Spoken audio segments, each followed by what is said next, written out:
Welcome to the second part of this recording on the impact the presidential debate is going to have on our elections and on voting in particular. Okay. Now there are two things which are deadly when it comes to politics. Okay. Two particular things which are deadly. Deadly in the sense that if a candidate displays them to the electorate, they lose you votes like a rapidly sinking ship. Two things. Okay. The first one I know you must have already guessed. Yeah. The first one is never ever show voters that you have fear of anything. Okay. Now let me just clarify something.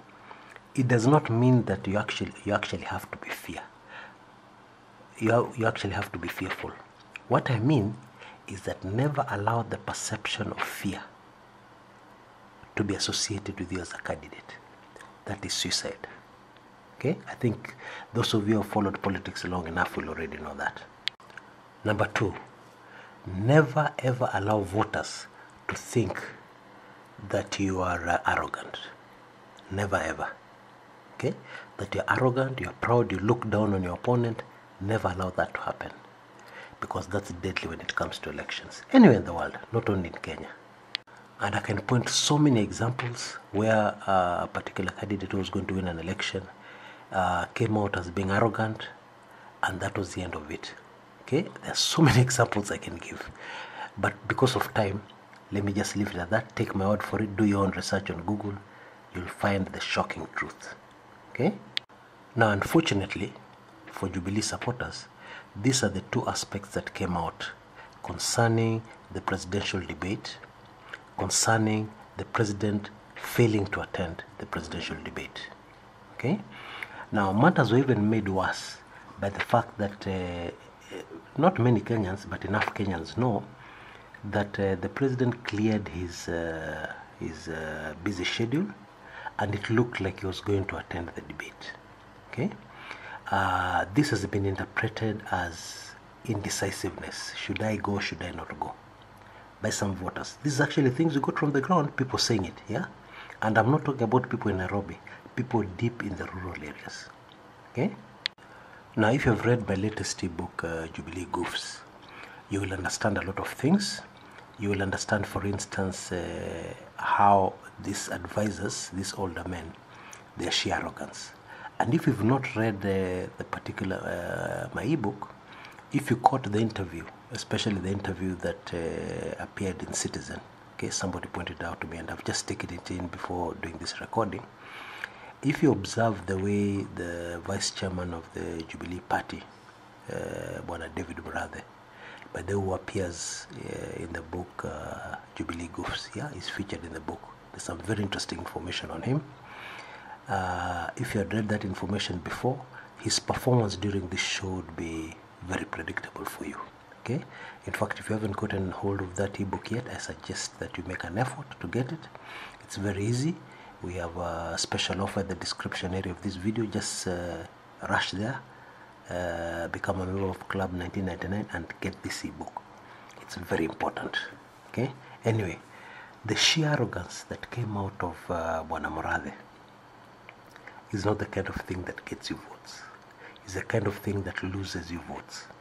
And it is very easy for us to imagine, because he's part of the team of advisors very close to the president, it is very easy for us to imagine this group of advisors sitting there and spewing this arrogance. Yeah? This arrogance and this, I think I can, I'll put it better the way he put it across. How can the president debate with Raila down there? How can the whole president of the Republic of Kenya be brought down to the level of debating with Raila? That's really what you're saying. Okay? I'm sure most of you heard him. Yeah, and if you haven't heard him, if you haven't listened to the way you put it, you can take in that interview. Go to YouTube and get the necessary video. It is, I think, big issue on Citizen TV. Just take it in, and then you'll see exactly what I'm talking about. This is not Kupayuka of Kumekucha. It actually happened. Yeah, and it was very clear for people to see. Now we know in other countries like the US, in fact in every other country, even in neighboring Uganda, President Museveni brought himself down to the level of reapplying for his job by attending a debate with the other candidates. Yeah? Anyway, these are the issues that came out. Now let's go down to the numbers. We know that in a presidential election, which we've been told by pollsters is as tight as this one, every vote counts. Anyway, in any political race, every single vote counts, no matter what. No matter even if you're going to win by landslide, because you don't know that. You know, I've always said, yeah, politics is very unpredictable sometimes. Even when you think you can predict things, it has a way of telling you are wrong. That's politics for you. Okay? So, bearing in mind that every particular vote is important, it was a huge mistake for the president to miss the debate. Okay? Now, I also want you to note something else very interesting. Most of the people who are disappointed by the president not showing up are not opposition supporters. Most of them are Jubilee supporters. That is significant. Personally, if I was advising the president, I'd have had him attend the debates, and my strategy would have been to slow down the momentum which Raila seems to be having in the presidential race. Okay? And the way I would have done it is to discuss issues which make Bwana Raila uncomfortable. Okay? I'd have just been able to do my research. Of course, one of them is his state of health, yeah, and what his handlers are not telling us about his health. Yes, I'd have zeroed in on those issues which make Raila uncomfortable. But the president lost that opportunity, and it's gone forever. Okay? And I am afraid, I have a funny feeling that the Jubilee team is really going to regret having missed that debate. When you look back at this in history, I think this is going to be a regret.